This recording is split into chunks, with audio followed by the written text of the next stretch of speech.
Велешкиот основен суд работел ефикасно и ажурно во текот на минатата 2016 година. Ова е оцената што му ја даде Судскиот совет на Република Македонија.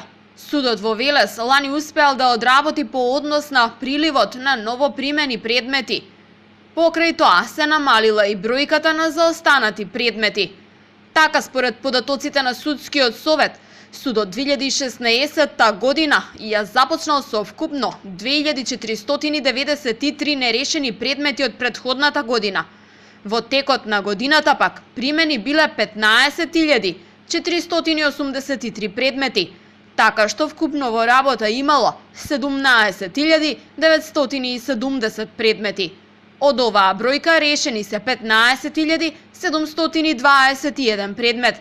На крајот на 2016 година нерешени останале вкупно 2249 предмети.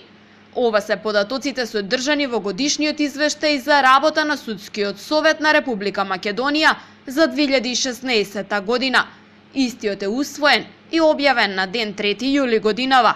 Според податоците, работата на Велешкиот суд од страна на Судскиот совет е оцената како ажурна и ефикасна.